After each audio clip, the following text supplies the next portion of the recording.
Des objets volants non identifiés auraient été aperçus dans la zone 51. Ce n'est pas nouveau, je sais. Voilà maintenant de nombreuses décennies que des informations comme celle-ci viennent de temps en temps secouer les médias et donner naissance à des théories conspirationnistes quant à d'éventuelles présences extraterrestres, sans qu'aucune preuve concrète et tangible ne vienne les étayer. D'autant plus que le gouvernement américain nie l'existence d'OVNI dans la zone 51, affirmant que celle-ci est purement utilisée à des fins militaires. Cependant, beaucoup n'ont aucune foi envers le gouvernement et pensent que ce dernier cache bien des preuves de vie extraterrestre dans la zone. Et cette idée est née exactement en 1989, lorsqu'un certain Robert Lazar, un homme qui affirmait avoir travaillé dans la zone, a généreusement donné une interview à une chaîne de télévision de Las Vegas, dans laquelle il a déclaré que la zone abritait et étudiait des vaisseaux spatiaux extraterrestres, et que son travail consistait donc à reproduire leur technologie à des fins militaires. Et depuis, la zone 51 et les extraterrestres sont devenus indissociables. Lazar a attisé des flammes autour de ce mythe qui aujourd'hui ne veulent toujours pas s'éteindre. Pire encore, une grande communauté dans le monde pense actuellement que la zone 51 serait un Eldorado pour les extraterrestres. D'autant plus qu'en 2019, l'US Air Force a publié un rapport sur les observations d'OVNI qui reconnaissait qu'il y avait des phénomènes aériens non identifiés qu'elle ne pouvait pas expliquer. De quoi faire briller les yeux des petits malins conspirationnistes. Mais alors, les OVNI ont-ils vraiment été observés dans cette mystérieuse zone ? On l'ignore. Cependant, si vous voulez en savoir plus sur la zone 51, restez avec nous, car dans cette vidéo, nous allons vous montrer toutes les choses bien étranges qui gravitent autour de la base militaire, et nous ne parlerons pas uniquement de petits hommes verts. C'est parti. Récemment, Internet a été témoin d'un grand boom médiatique se rapportant à un mystérieux avion repéré dans la zone 51. Un avion de chasse sans queue en forme de delta qui ne ressemble à rien de ce que nous avons vu auparavant était stationné sur son aire de trafic nord, ce qui relance les spéculations les plus loufoques. Zoom sur l'affaire. D'ailleurs, il va falloir bien zoomer car c'est en faisant cela que des personnes sont tombées sur la photo de l'appareil, et ce en utilisant l'imagerie satellite de Planet Labs. Les images montrent clairement la structure d'un abri d'avion modulaire avec une paroi arrière vers le haut, mais dépourvue de revêtement supérieur, une structure très couramment utilisée dans le monde entier et en particulier par l'armée américaine. Mais le plus surprenant n'est pas là. En fait, cet avion, mesurant environ 19 mètres de long et 15 mètres de large, est vraiment atypique. Il n'a d'ailleurs pas de partie arrière traditionnelle. Au lieu de cela, son échappement s'étire et semble se fusionner avec la courbure des ailes, formant ainsi une sorte de crête. Mais si cet appareil a indéniablement un design hors du commun, aucune information n'a encore été donnée à propos de cet avion. Si ce n'est qu'il a été déplacé quelques jours plus tard, ce qui soulève étrangement la question suivante. Puisque la zone 51 est si protégée que ça, pourquoi n'ont-ils pas caché cet avion et pourquoi l'ont-ils placé sous une structure sans toit? Dites-nous ce que vous en pensez dans les commentaires. Le gouvernement américain aura beau protéger sa zone 51, des petits curieux seront toujours là à l'affût de la moindre information. Et c'est grâce à ces petits curieux qu'une mystérieuse forme triangulaire a été repérée dans un hangar de la zone quelques mois seulement avant que les agences d'espionnage ne révèlent les secrets des ovnis. Et ça recommence. Très beau cadeau de Noël pour les fans de la zone 51 puisque les photos ont été prises à cette période de l'année par le pilote Gabe Zeifman, alors qu'il volait près du centre secret d'essai en vol de l'US Air Force au Nevada à bord de son petit avion Cessna 150 avec bien évidemment la permission des contrôleurs aériens supervisant l'espace aérien. S'il savait ce qu'il allait faire, il ne lui aurait jamais permis de voler là-bas. Bref, revenons-en à notre découverte. Plusieurs théories ont vu le jour et ont émergé sur la toile depuis que l'image a été publiée. Certains ont évoqué un lien avec le TR-3 Black Manta, un supposé avion espion appartenant à l'US Air Force. D'après la légende, cet avion aurait été conçu dans les années 80 et il ferait partie d'un programme secret visant à concevoir un avion capable d'échapper à tous les radars et tous les scanners. Là encore, le gouvernement nie tout sur tout. Mais d'autres ont mis la forme triangulaire sur le compte d'une ancienne épave extraterrestre. La vérité est beaucoup moins fantasmagorique puisqu'en réalité, il s'agit d'un simple site construit dans les années 20 par l'US Civil Aeronautics Administration, le Buffalo Valley Intermediate Field, qui aurait été utilisé comme un aéroport secondaire et qui a été fermé à la fin des années 40. Il était en fait composé de plusieurs champs aménagés spécialement pour être en mesure de recevoir des avions en perdition. Voilà tout. En plus d'être un lieu qui regorge de secrets, la zone 51 est également un endroit où on a mis en place des hangars à déploiement rapide et même des leurres en carton. La raison ? Eh bien le but est de cacher des prototypes high-tech et futuristes aux regards indiscrets. Ce qui est en réalité l'un des nombreux stratagèmes qu'utilise la zone 51 pour brouiller les pistes. On vous explique tout. Pendant la guerre froide, les soviétiques ont réussi à mettre la main sur un prototype ou plus exactement un dessin de l'avion Oxcart, destiné à être le successeur de l'avion espion U-2. Dans les années 1950 et 60, la zone 51 était alors l'épicentre du projet Oxcart. Et tout le monde s'attendait à ce que celui-ci soit détectable dans les airs pendant ses missions de surveillance et de collecte d'informations au-dessus de l'Union soviétique.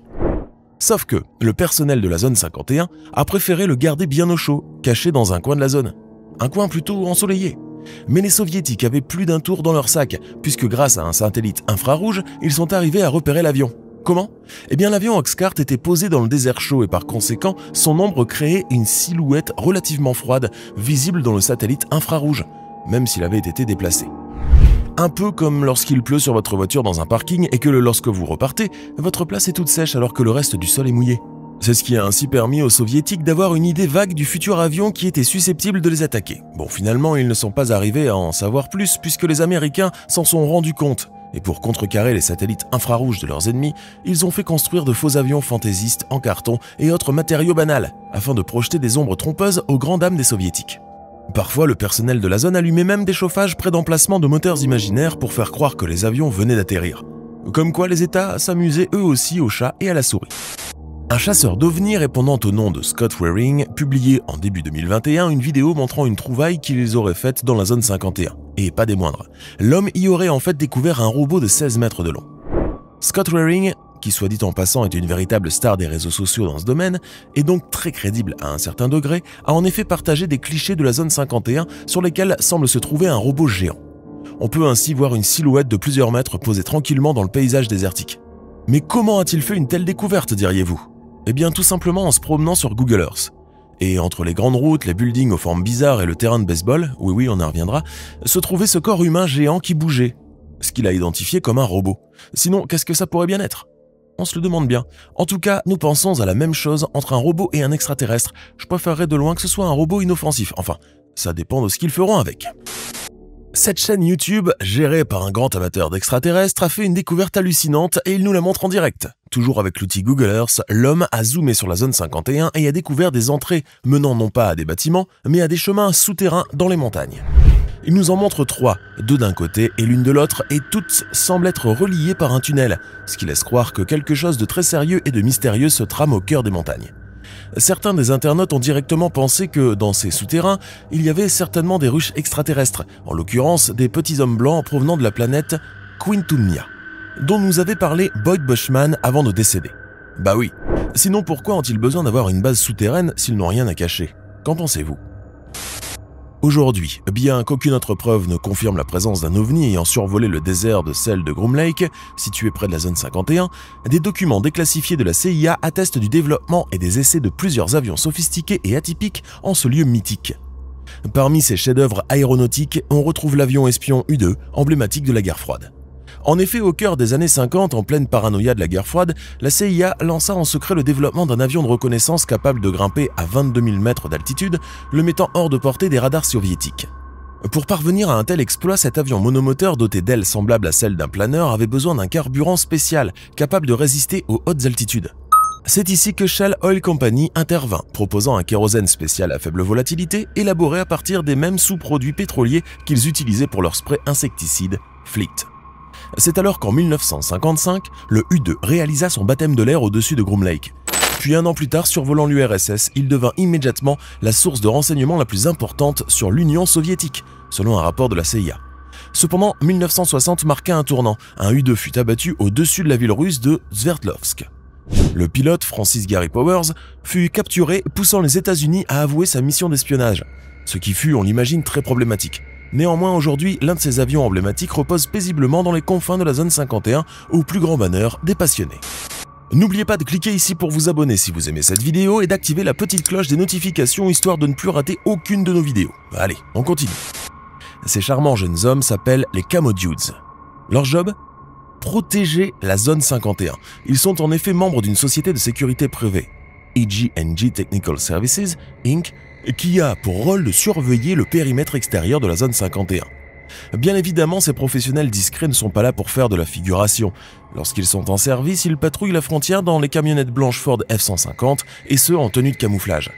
Sinon, ils sont aussi souvent assis au sommet d'une colline près des panneaux de signalisation du chemin Groom Lake, surveillant par la même occasion la circulation sur la route à l'aide de jumelles puissantes.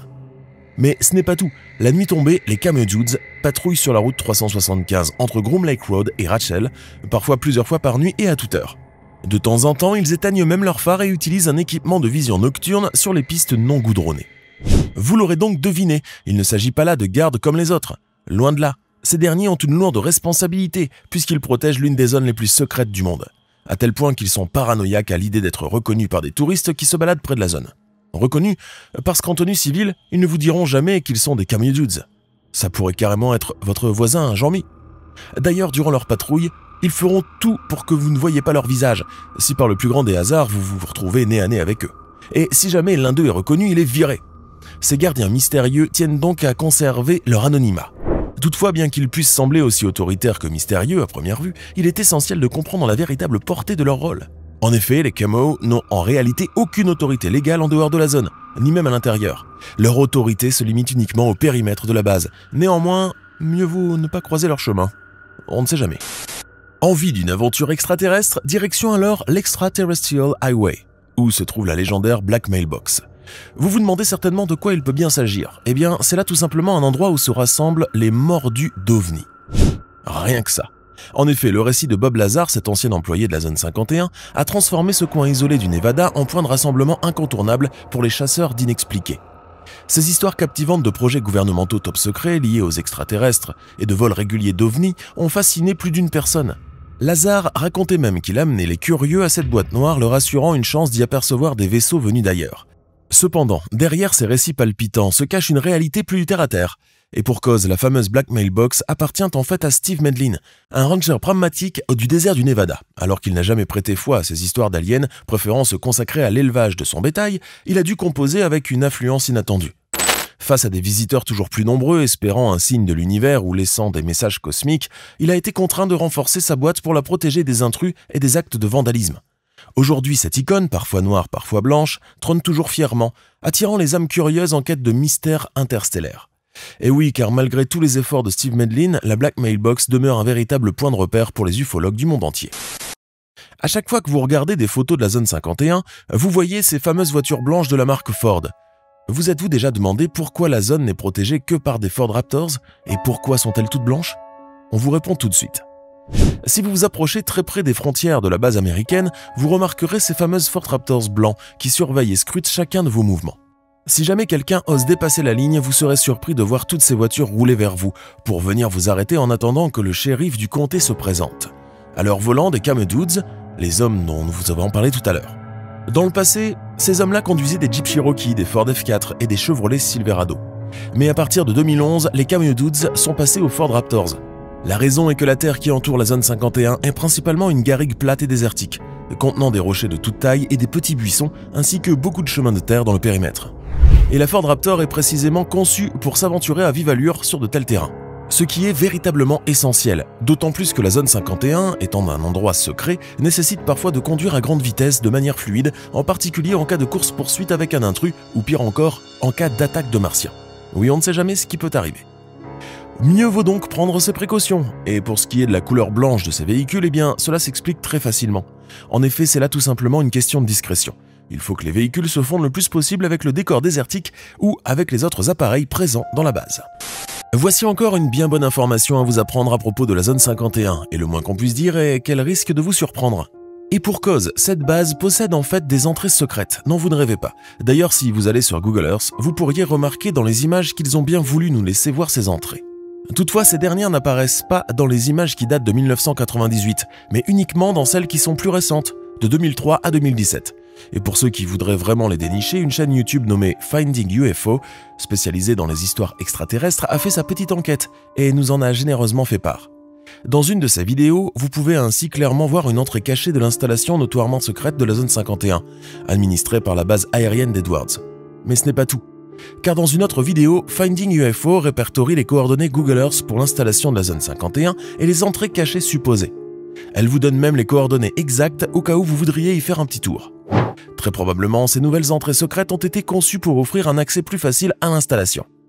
Certains internautes pensent toutefois qu'elles mèneraient en réalité à des fosses d'élimination des déchets nucléaires, ce qui se tient comme hypothèse puisque l'on sait que le site d'essai du Nevada a accueilli entre 1950 et 1990 plusieurs séries d'essais d'armes nucléaires. Quoi qu'il en soit, ces entrées ont de quoi susciter la curiosité de plus d'une personne, et on comprend pourquoi. Même si la zone 51 est réputée pour ses secrets bien gardés, il y a une information que peu connaissent. Durant la Seconde Guerre mondiale, cette étendue désertique a servi de champ de tir aérien. Non, ce n'est pas une blague. À l'époque, alors que la Seconde Guerre mondiale battait son plein, les forces aériennes américaines se sont rapidement développées et le site où est située la zone 51 est devenu leur terrain d'entraînement privilégié. Des milliers de pilotes, navigateurs et mitrailleurs y ont peaufiné leurs compétences, faisant du ciel au-dessus de cette région un balai incessant de manœuvres et d'exercices. La puissance des moteurs, le vrombissement des hélices et les éclats des tirs résonnaient à travers le désert. Ce qui est très étonnant compte tenu du mystère et des spéculations qu'entoure la zone 51 actuellement. Pour autant, celle-ci a vraisemblablement été cruciale dans l'effort de guerre américain. Et qui sait, certains des pilotes qui ont entraîné leurs compétences dans ces cieux arides auraient pu être les premiers à signaler des phénomènes étranges au-dessus du désert, alimentant ainsi les premières rumeurs autour de cette base mythique. Jusque-là, on vous a parlé d'avions futuristes, d'ovnis, de boîtes aux lettres bizarres, mais ce que vous vous apprêtez à entendre va littéralement vous choquer. Et non, la zone 51, cette installation militaire top secrète nichée dans un recoin reculé du désert du sud du Nevada, n'a visiblement pas toujours été aussi secrète que ça. Voici pourquoi. En faisant une petite recherche sur une histoire sur les Las Vegas 51 et leur surnom, nous sommes tombés par le plus grand des hasards sur une image satellite de la zone 51 sur Google Maps. Après 7 zooms et des poussières, quelque chose nous a sauté aux yeux, et quand vous la verrez, vous remarquerez aussi qu'elle se distingue clairement de la myriade de bâtiments et de pistes qui se trouvent là. Regardez par là, on ne dirait pas qu'il s'agit d'un terrain de baseball ? En fait, d'après les bords du champ intérieur, il s'agit probablement d'un terrain de softball, un terrain de softball éclairé en plus. Était-il alors destiné aux aliens ?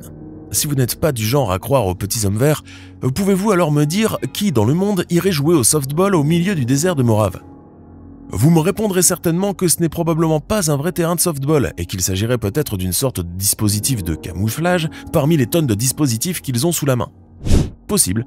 Bien sûr, nous avons fait nos recherches pour en avoir le cœur net et nous avons découvert que le bureau des affaires publiques de la base aérienne de Nellis a présenté une déclaration écrite de l'Air Force selon laquelle la zone comportait une multitude de terrains destinés à y pratiquer des activités, dont certaines sont classifiées dans ce qu'on appelle le complexe d'essai et d'entraînement de l'Air Force Nevada. Ouais. Mais nous avons en fait plus croustillant. Une autre recherche rapide sur Internet nous a mené à une autre découverte stupéfiante. Selon une newsletter du site Dreamland Resort, le terrain aurait été produit par Reynolds Electrical and Engineering Co.